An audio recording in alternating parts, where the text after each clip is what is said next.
Godzilla King of the Monsters is directed by Michael Dougherty. I'm sorry if I'm not getting that name right. And it stars quite a big cast. You got Vera Farmiga, you got Millie Bobby Brown from Stranger Things. Which is her feature debut in a big box office movie. Yeah, and you also got O'Shea Jackson Jr. and among others. And this is now the third film in the MonsterVerse, which started out with Godzilla from 2014. About the Titans. You know, you had Godzilla for 2014, and then you also had Kong Skull Island a couple years ago. And this is the latest entry in the Godzilla franchise, which actually marks the 65th anniversary since Godzilla debuted back in 1954. Cool. That's cool. And this picks up 5 years after the events of the first Godzilla film, and it deals with the corporation called Monarch that you've seen in the other films. They're basically, not going to spoil too much, or I'm not going to go into detail, but basically there's an event that happens where they call these ancient creatures out, and they get loose, and it's up to pretty much Godzilla to stop them. We'll leave it there, because that's really the bare basics of it. This movie is really plot heavy, and there's a lot of great things. There's a lot of things going on. Yeah. And just, we don't want to go into too much detail. But a little backstory, he could probably go a lot deeper into the classics. I've seen them, but I don't really remember them. There's too many Godzilla films that debuted back, 1954. 54, and I'll tell you right now, I have not really paid much attention to any of them, and well, growing up, I was always like, the first time I watched Godzilla was the original 1954 version, which was, in the American version, we had character actor Raymond Burr in that version, and that one was different because for its first film, it felt more like a disaster film and more like a Soto documentary type feel, because basically in that movie, it was more about the people's after reviews of them experiencing disasters from Godzilla, and it was up to pretty much figuring out what's going on, all that. Godzilla himself don't even come in until pretty much the last 10 minutes of that movie.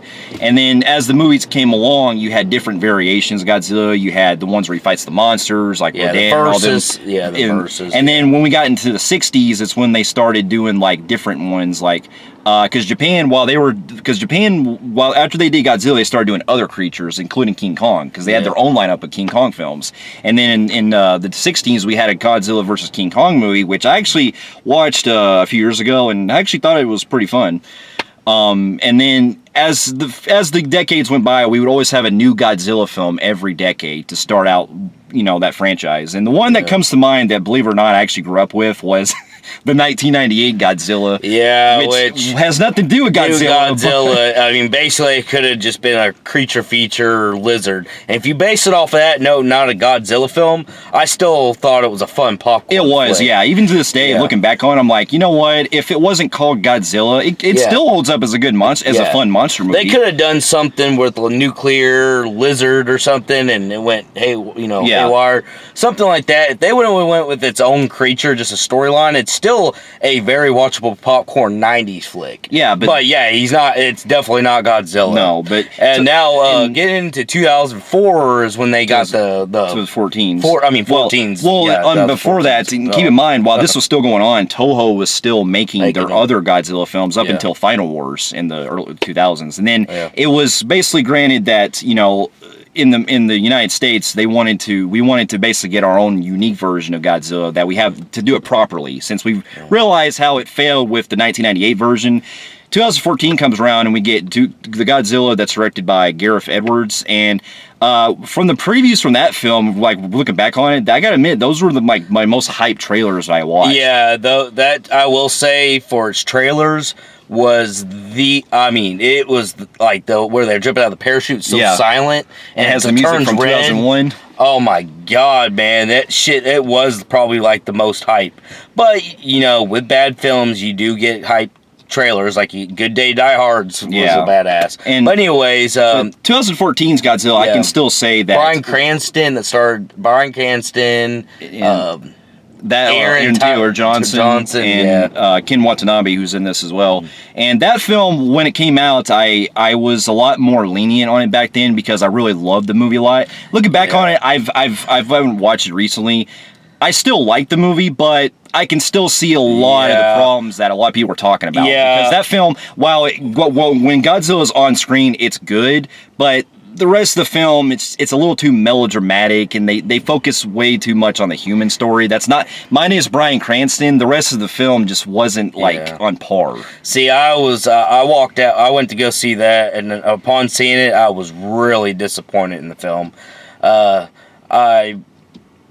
It was a big letdown for me. I thought the movie was extremely boring. It was a long, drawn-out plot that it just felt like it was not getting anywhere anytime soon. Like you said, Godzilla. It's a grounded storyline where Godzilla really isn't. You know he's coming, but the whole build-up is the scientists and all this stuff, and it's basically just a bunch of shit going on throughout the whole fucking Godzilla. It's like a human story. Like you said, it does focus and that's the problem. I like the human side. I want to see a human story, and I'm about to get into this one, but they didn't balance it right in 2014. They didn't, because I like the idea that they wanted to do. They wanted to do pretty much a disaster film, because like those old 90s films. I do too. I like that concept of it, because it had a good workable concept. Yeah, and from what they did with it, because I'm a little different, I liked what they went with, but after you lose Bryan Cranston, the story just dives a little too much into shit that I just didn't care about. And this ain't a spoiler on that one. It's pretty sad that movie spent 3 trailers promoting the fuck out of him. He dies in like fucking 10 minutes. 40 minutes. Oh, it felt like 10 minutes. Well, he comes in later, and then he's gone after 40 minutes. Yeah, but I'm just saying, beginning, pretty much. Like, you think he's going to be leading the way, and I think that would have been better. But they went with that more young generation, teenage, disaster type, and I didn't really care for that too much. But, I mean, the destruction's cool. The Godzilla, they went back to the original kind of structure of how he looks, which I appreciate. And the monster fights were cool. The monster fights. I will say that the monster to me didn't feel very rememberable. Yeah, because he looked more like the Cloverfield monster. Yeah, and I just was not into him. Overall, by the time the shit should have gotten better, like was getting better in the film, it done kind of lost me for the most part. And I did not care for that film, and I think if I was to grade it now, I'd probably give that.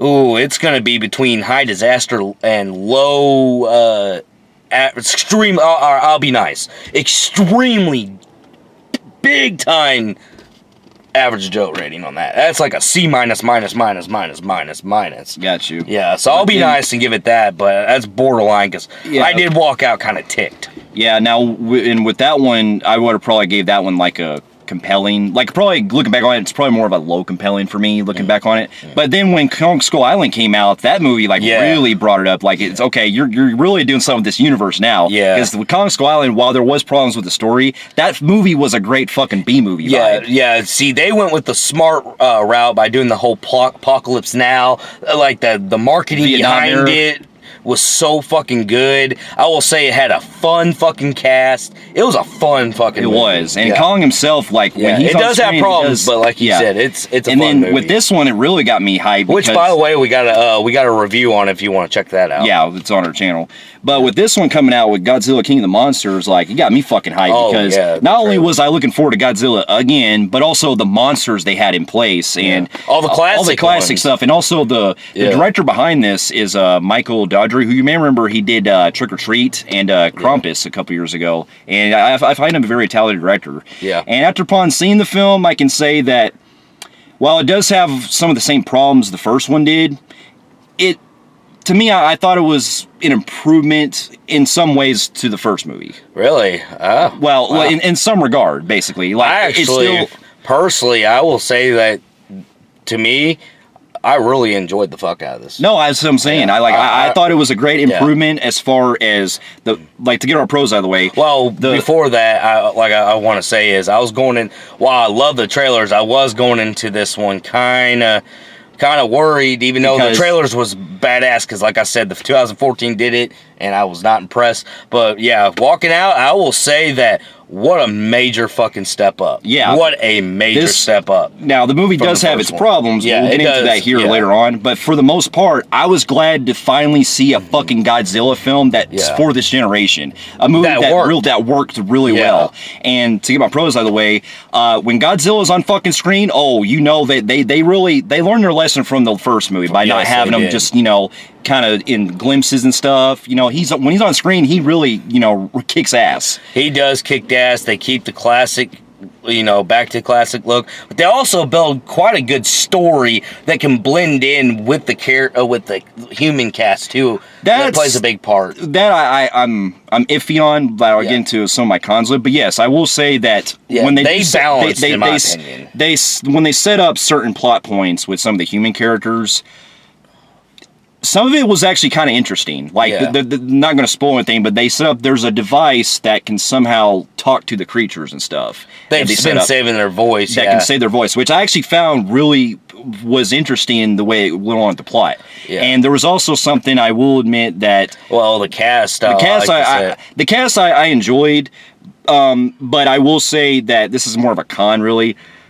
A lot of the casts that they have in here, they're not quite as, like, up to par, like, say, Kong Skull Island was, where you had, like, personality-wise. Yeah, all right. They didn't have personality, and some personality was forced. Yeah. Mainly a certain... I'll get into my cons on that.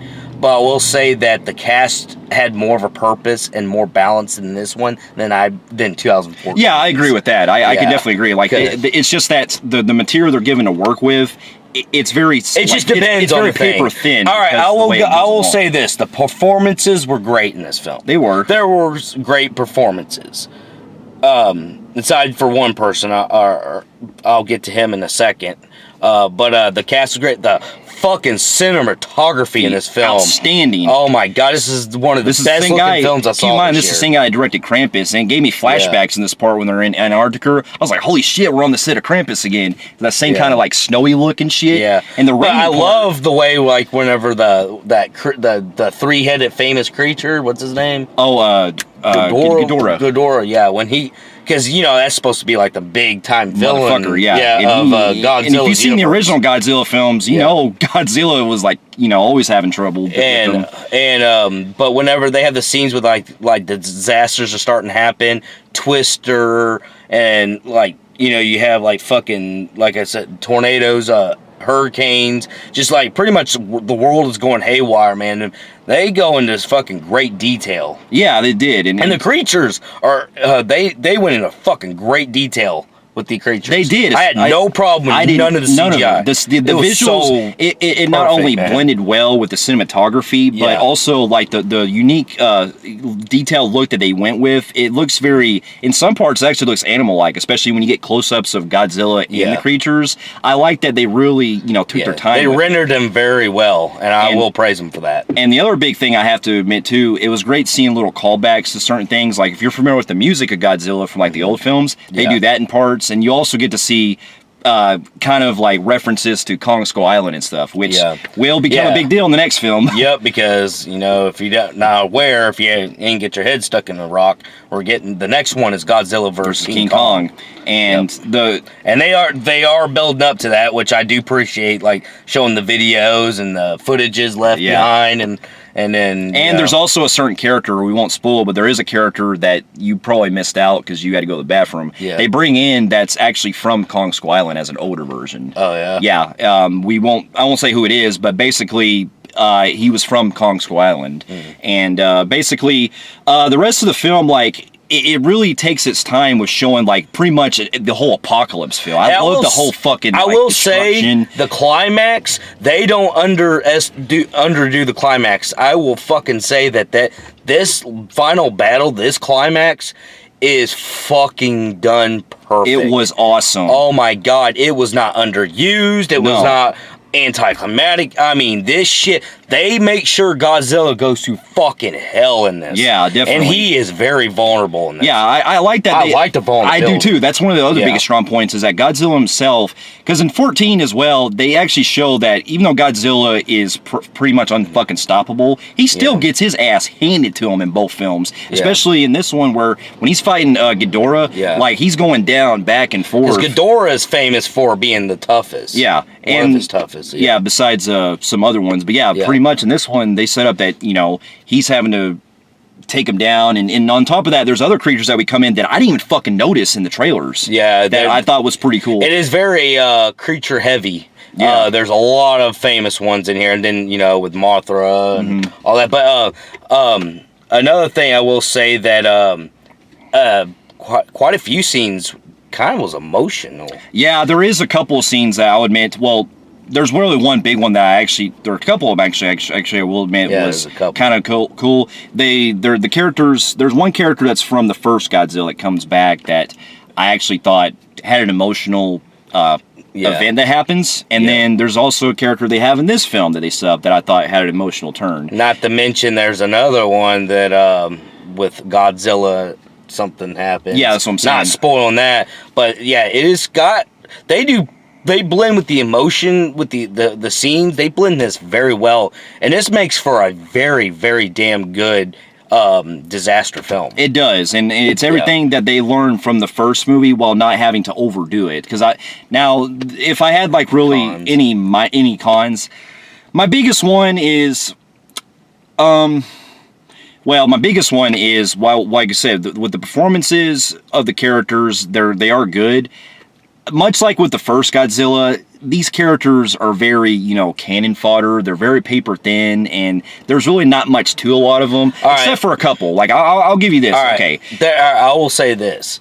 On the paper thin, I will agree with you on, even though I still enjoyed most of them. The one that I thought, number one, he was pointless. Number two, the lines came out of his mouth were fucking pretty terrible for the film, was Ice Cube's son. Oh, Isaiah? Yeah. Yeah, he was the only cast member I really was like, I mean, to this point, I'm like, why is he even in this movie? Because everything came out of his mouth is trying to be quip one-liners, and they're really weak. Yeah, they are. And another con I have is, even though I loved him, I just thought there was really, what was even the point and purpose of him? Was the dude from Last Action Hero. Charles Dance. He has a purpose. He's playing kind of a villain in this, and his purpose is never really dug much into, even though he's playing somewhat of a terrorist. Yeah, he's part of the Monarch, or he's basically the he's basically an anti-terrorist against the Monarch group and stuff. Well, he's a terrorist. Yeah, and basically. He's known for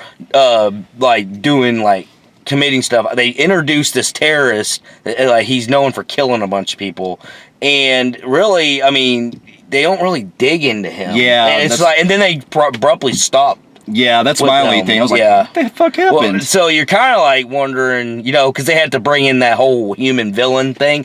I don't know if they should have done that. No, and then there's also, this is just kind of a minor thing, but there's a certain choice that one of the characters make that I found was kind of dumb, because really, I mean, if they didn't really do this, none of this shit would have happened. I know. That was probably my biggest problem, and it's with that one, won't spoil but there's a character in this that was like, really? You really couldn't have done that. Major dumb decision. I don't know what the writers were thinking about, trying to bring all this together, trying to see how this all unfolds.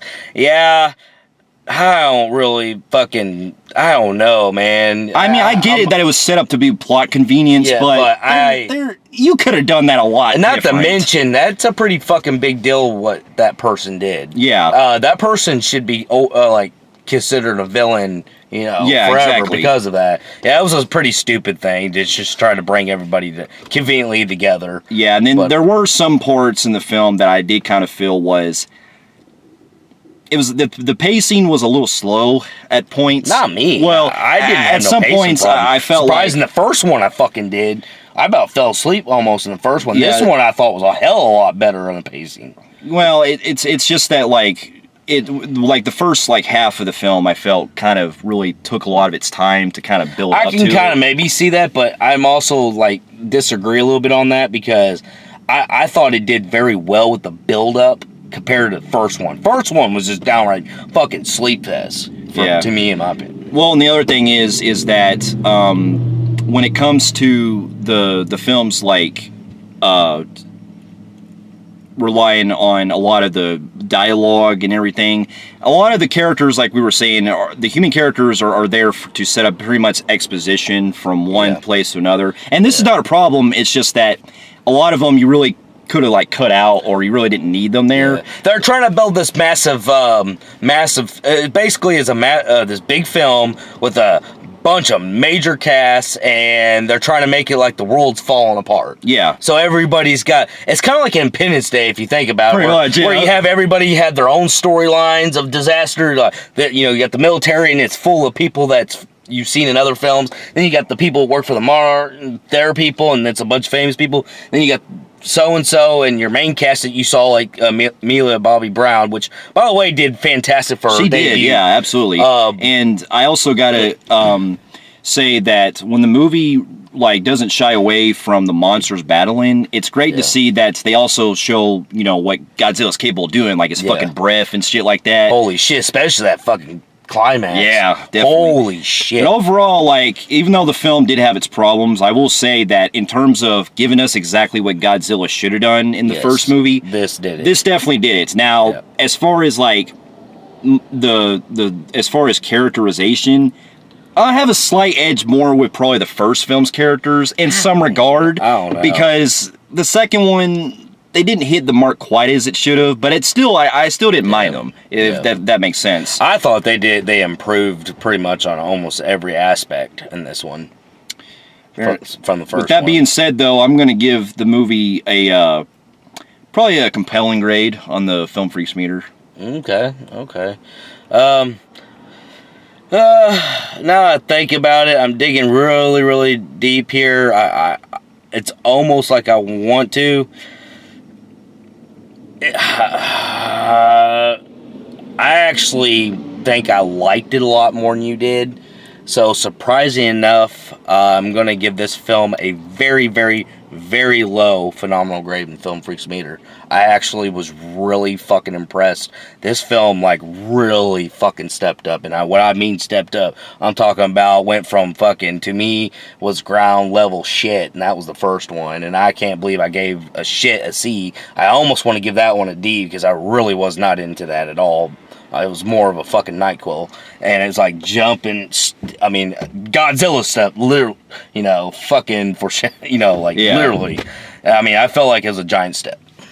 So, it's a low phenomenal grade. Fair enough. And for those of you who have also seen Godzilla, King of the Monsters, and also the other Godzilla films, let us know in the comments below what you thought about it. And if you like what you see here, you can feel free to like and subscribe to our channel, and check out some other reviews here and our website at filmphreeks.com. And we'll be seeing you in our next review. We'll see you later. Later.